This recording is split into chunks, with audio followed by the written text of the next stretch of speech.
Jesús, por esto te quiero preguntar las primeras reacciones. Enseguida andamos en esta propuesta, un poco en lo que está pidiendo Rusia, pero si te parece empezamos mirando a la OTAN, a lo que ha dicho Stoltenberg. Dice que es una propuesta de ocupación, de agresión. Claro, puede decir Rusia que es precisamente lo que ha hecho la OTAN, ¿no? Que es precisamente lo que ha llevado a este conflicto. Sí, pues mira, me parece que estamos en lo que decía Habermas en términos de la acción comunicativa, de la teoría de la acción comunicativa. Me parece que estamos cayendo en la acción retórica, en donde los jugadores gritan tan fuerte para exponer sus posiciones sin dejarse convencer por la contraparte que no se escuchan.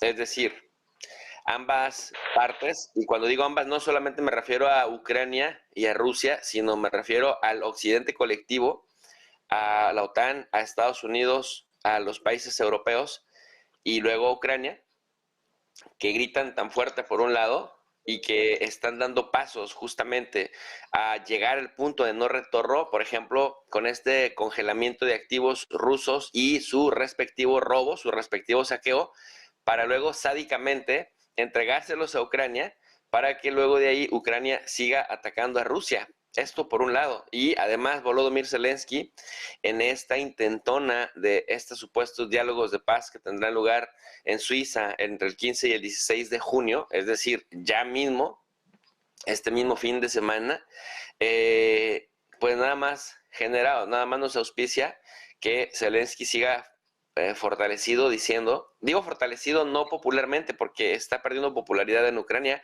pero sí en cuanto a los vínculos con Macron, con Olaf Scholz, que por cierto, lo irónico de este mundo democrático, que los líderes del G7, por ejemplo, tienes a un Joe Biden que ha cometido unas pifias impresionantes, se pierde, se desconecta, ve sillas imaginarias, camina para un lado, los presidentes y del G7 lo tienen, y primeros ministros lo tienen que andar agarrando para que no se distraiga, que no se despiste. En Estados Unidos lo han declarado mentalmente incompetente para algunas cosas. Entonces, tienes a un Trudeau, primer ministro de Canadá, que tiene los niveles de aprobación más bajos de los últimos 50 años, un Olaf Scholz, un Macron, que acaban de perder las elecciones europeas. Tienes por otro lado a un Kishida que también es algo impopular en Japón, y bueno, pareciera que dos funcionarios que no son electos directamente por la gente, como Charles Michel y Ursula von der Leyen, y luego tienes a la única pero que no le da como para trascender en Europa, que es Giorgia Meloni, que le fue ahí a tercias en las elecciones europeas y que de alguna manera eso le da un aire de frescura. Pero ¿a qué voy con esto?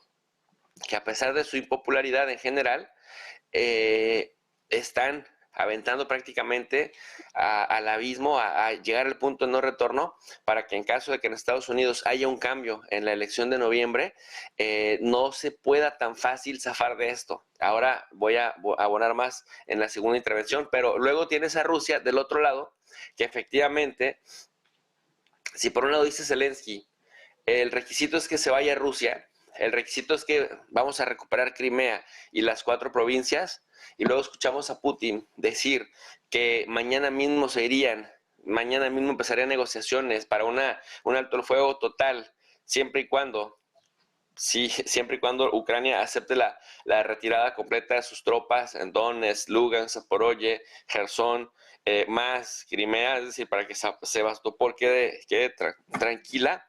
Estamos viendo pues el encuentro de posiciones potencialmente encontradas que prácticamente no tienen salida. Por eso hablaba yo de la acción retórica. Los contendientes gritan tan fuerte que ninguno se escucha al otro, pero no tienen la mínima opción de dejarse convencer por el otro. Y esto, pues, lo único que va a llevar es a una escalada, primero verbal y después una escalada de fuego real, Sergio. Bueno, pues de momento parece inevitable, no parece que esta conferencia de Suiza vaya a ser tampoco una solución, más que nada porque lo están diciendo los propios fundadores, ¿no? Los que van a llevar a cabo esta conferencia. José María, por esto te quiero preguntar, la postura de la OTAN, la primera reacción de Stoltenberg a la propuesta de Putin. Dicen, bueno, pues que es agresiva y que es una propuesta de ocupación. No parece, desde luego, la mejor forma de iniciar una negociación, claro. Bueno, la negociación entiendo que se produce cuando las dos partes contendientes se sientan a negociar. En este caso se ha sentado a negociar toda la Unión Europea, todos los países de la OTAN, Ucrania, que es una de las partes contendientes, muchos otros países que han enviado delegaciones a Suiza, pero Rusia no se ha sentado a negociar. No está presente en Suiza. Luego, no sé con quién van a negociar. Van a negociar entre uno de los contendientes y el resto de los que se han personado, ¿no?, a esas negociaciones. Por lo tanto, yo creo que no estamos ante una negociación, estamos ante un congreso, o estamos ante una conferencia para ver qué posibles fines o qué posibles vías de solución al conflicto armado se pueden producir, ¿no? Por otro lado, también es significativa la ausencia de China. China también piensa que esto no es una negociación y por lo tanto ha decidido revocar las acreditaciones de los enviados, de los oficiales que iba a enviar, pero que finalmente ha decidido no enviar. La posición de Rusia es la misma que la de hace 6 meses y la misma que hace un año. La posición de Stoltenberg es también la misma que hace 6 meses y que hace un año.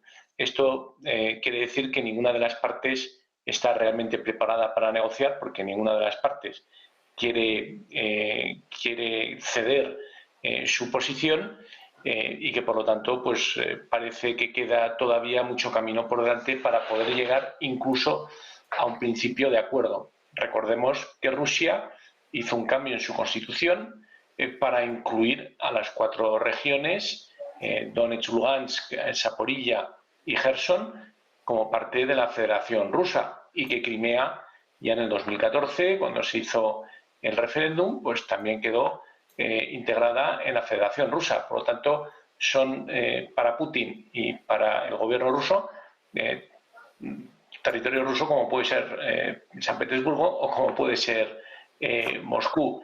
También es verdad que en las últimas semanas, desde el punto de vista de lo que es el escenario bélico, Rusia ha mostrado más fuerza que Ucrania, ha abierto un nuevo frente en el norte, ha habido avances, esto ha hecho que los ucranianos hayan tenido que diverger parte de sus contingentes y de sus fuerzas a este frente norte, lo que supone también de forma acelerada el desgaste de munición, de recursos y sobre todo de hombres y mujeres que están apuntalando ese frente en lugar de estar en otras zonas combatiendo, ¿no? Por lo tanto, Rusia yo creo que llega a esta cumbre de Suiza en un estado de cierto optimismo y luego también ha sabido abrir esas rutas transiberianas donde sus mercancías, sus productos, sus materias primas van hacia Asia-Pacífico, donde tiene clientes y socios comerciales formidables como China o como la India, y por otro lado sigue bombeando y suministrando a través de las rutas transárticas, sigue exportando cientos y miles de millones de euros en gas natural licuado que se embarcan en grandes metaneros y que van a Japón, a China, a Australia y a otros lugares del mundo que los adquieren.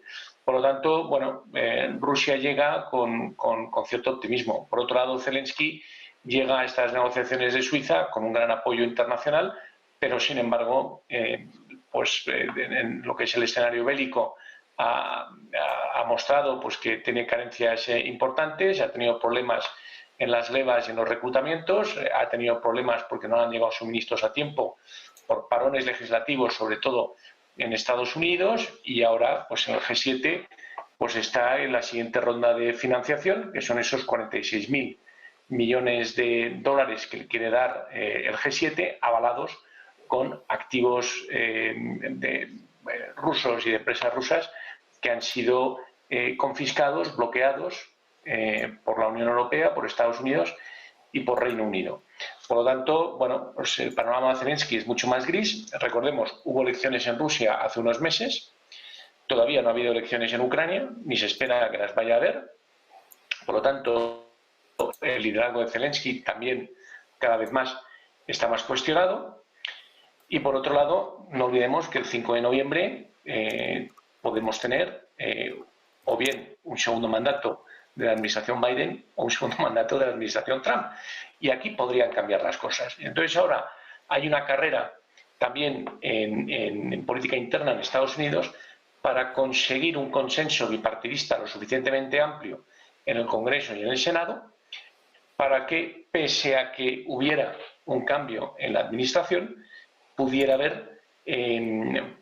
tener fuerza propia aquellas medidas que se adopten, o la posición con respecto a Ucrania y posibles líneas de financiación con respecto a Ucrania, aunque no tengan ese apoyo por parte del presidente de Estados Unidos. Que, por supuesto, el presidente de Estados Unidos puede influir, puede retrasar, puede cuestionar todo este tipo de decisiones y de procesos, pero si hay una amplia mayoría en ambas cámaras en Capitol Hill, podría tener fuerza propia este tipo de policies, este tipo de políticas a favor de Ucrania, pese a que hubiera una administración contraria a ellas, ¿no? Por lo tanto, Zelensky es consciente de toda esta situación. También algún nubarrón se le acerca en Europa. Hemos visto en las recientes elecciones cómo ha habido un giro importante en la Cámara Europea, donde partidos que tradicionalmente pues, han sido más reacios al apoyo de Ucrania o al conflicto, o al apoyo militar, técnico y financiero a Ucrania, pues bueno, pues ahora pues tienen muchos más asientos en el Parlamento Europeo, ¿no? Por lo tanto, pues bueno, es un mundo distinto al de hace 6 meses. La conferencia de Suiza no es más que pues bueno, un congreso internacional, por así decirlo. No se puede hablar de una negociación, pero puede ser un paso para posteriormente en la conferencia que está prevista tenga lugar en otoño en Saudi y que sea la continuación de esta, sí que puedan ya sentarse las dos partes contendientes e intentar llegar a un posible principio de acuerdo, o por lo menos a un alto al fuego o un armisticio en la línea del frente. Bueno, pues así están las cosas. Esta ha sido la propuesta por parte de Putin, también de cara a esta conferencia de paz en Suiza. Hombre, es importante que Rusia esté invitada, ¿no? Sobre todo si quieres empezar unas negociaciones, que la otra parte pueda asistir a esta conferencia es un punto pues, bastante a tener en cuenta. Ya tenemos con nosotros, como ven, Antonio Alonso Marcos, profesor de Relaciones Internacionales de la Universidad CEU San Pablo. ¿Qué tal? Muy buenas tardes, Antonio. Muy buenas tardes. Un placer. Bueno, una pregunta fundamental. Estoy un poco, no acatarrado, pero sí con alergia. O sea, que si de repente empiezo a hablar como una trompetilla, pues corto. Estamos todos así, desgraciadamente, Antonio. Pues como te imaginarás, ¿no? Hoy el tema principal es esta propuesta de alto el fuego del presidente ruso. Estamos empezando a poner el foco en la otra, en la respuesta de Stoltenberg. Dice que es una propuesta agresiva, una propuesta de más ocupación. Enseguida entramos en la propuesta, también en todo lo que ha dicho el presidente ruso Vladimir Putin, pero la primera respuesta de la OTAN, de Estados Unidos, de Ucrania, ha sido negativa. Pues como era de esperar, también por otro lado, porque efectivamente en esa propuesta Ucrania no sale bien parada. Pero tengo que añadir a renglón seguido que es una propuesta muy realista. Es decir, es reflejo de cómo está la situación en el campo de batalla. Obviamente Putin, estando las cosas como están en el campo de batalla, no va a decir, bueno, venga, me he equivocado, me vuelvo a mi casa y ya está, aquí paz y después gloria, y bueno, y si queréis además os pago lo desperfecto, ¿no? Es decir, una cosa es el plan de paz de Zelensky, que es un plan de máximos que todo el mundo ya conoce, que es pues la retirada total de las tropas rusas, sentar a Vladimir Putin ante el Tribunal Penal Internacional y luego pues que Rusia pague la reconstrucción y las reparaciones de guerra, ¿no?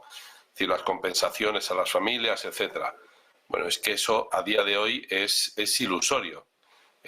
Bueno, pues si la OTAN sigue insistiendo, sigue empujando a Zelensky a apoyar la guerra, pues habrá que verlo. Hace poco, durante esta semana, se ha publicado una encuesta entre ciudadanos ucranianos en la que se dice que todavía sí que apoyan el esfuerzo de guerra y tal. Bueno, pues si es una encuesta del tipo de algún país que tengo yo en mente y que se equivoca, por ejemplo, en los sondeos electorales, lo vamos a dejar así en el aire todo, ¿verdad? Pues yo creo que es una encuesta muy manipulada y muy manipulable, de tal manera que viendo los vídeos que se ven, que están accesibles en las redes sociales, en Telegram y en otros muchos sitios, de las dificultades que tienen los reclutadores para coger ese millón de jóvenes o de personas, de varones en edad militar entre las calles de Odessa, por ejemplo, incluso entre los conductores de ambulancia, paramédicos, etcétera. Bueno, pues si nos fiamos más de esos vídeos, veremos que la realidad social de Ucrania no es que se esté apoyando el esfuerzo de guerra, sino que ya están pidiendo tiempo muerto cada 2 por 3, están pidiendo que, pues esto, ¿no? Que se paren las hostilidades.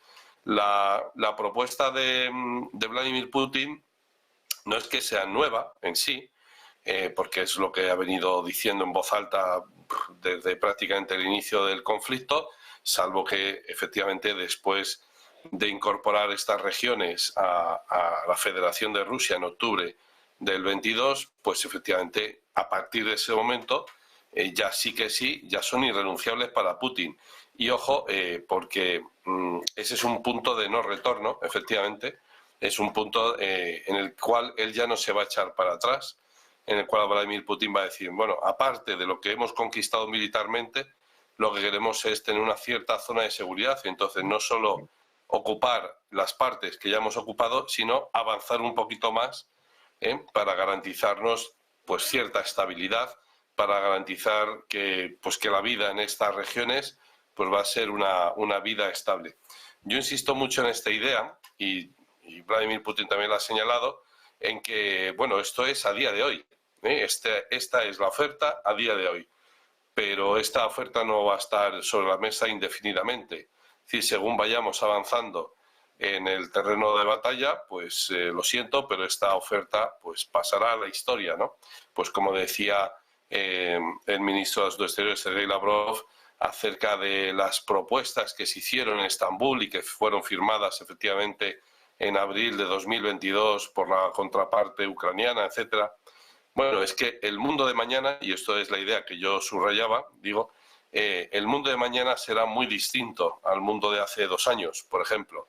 Es decir, de tal manera que a día de hoy es muy difícil pedir confianza, y la confianza es precisamente la base de las relaciones internacionales. Si Vladimir Putin no se puede fiar de las garantías que le puedan dar, y esto ha sido muy astuto Vladimir Putin a ponerlo encima de la mesa, no solo Ucrania, sino sus socios occidentales, y esto es muy preocupante también, que meta a los dos en el mismo saco, sobre todo porque nos toca a nosotros de cerca esta cuestión, que meta en el mismo saco al enemigo con el que se está pegando tiros y a los occidentales, que son quienes toman las decisiones, insisto, no es nada alentador, no es nada bueno, ¿vale? Entonces, lo que decía, dice, Vladimir Putin se puede fiar de Ucrania o de sus socios occidentales. Por contra, los socios occidentales y Ucrania, Volodymyr Zelensky, se pueden fiar de Putin. A día de hoy la confianza está rota y será muy difícil llegar a un acuerdo, pero no tanto por el contenido del acuerdo en sí, no tanto por ver qué regiones entrarían dentro del acuerdo, qué condiciones entrarían dentro del acuerdo, sino por las condiciones, por las garantías de que ese acuerdo se fuera a cumplir. Es decir, podemos alcanzar un acuerdo magnífico, extraordinario, aceptable para las dos partes, se firma solemnemente y el día siguiente, ¿quién garantiza que ese acuerdo se va a cumplir? De tal manera que se va instalando cada vez más la mentalidad, y yo percibo que Vladimir Putin quiere rechazar, quiere expulsar esta mentalidad, pero se va instalando cada vez más entre las personas que están pendientes de esto cada día, de cómo evoluciona la guerra. Se va instalando cada vez más la mentalidad de que solo va a haber una forma de solucionarlo, que es al final cumplir el objetivo que decía Vladimir Putin desde el principio de la ofensiva, que es desmilitarizar, desnazificar. Es decir, acabar al 100%, si no al 100%, dejar bien mutilado el ejército ucraniano, que no pueda servir absolutamente para nada, y ya está. Y ojo, porque viendo las cifras y viendo la evolución de los acontecimientos sobre el terreno, pues parece que se está cerca de cumplir ese objetivo, porque el hecho de que se necesite reclutar a tal cantidad de gente, eso es significativo, y segundo, que la gente que se recluta al final, que al final entra a formar parte de esas filas que van al frente de batalla, pues apenas tienen instrucción militar. Por lo tanto, ya casi se ha conseguido el objetivo de desmilitarizar Ucrania. Recordemos que ese es uno de los objetivos que aparece en la Paz de Versalles, de reducir a más de la mitad el ejército alemán, y que fue un objetivo que no se pudo materializar realmente, y bueno, pues aquí sí que parece que se puede conseguir.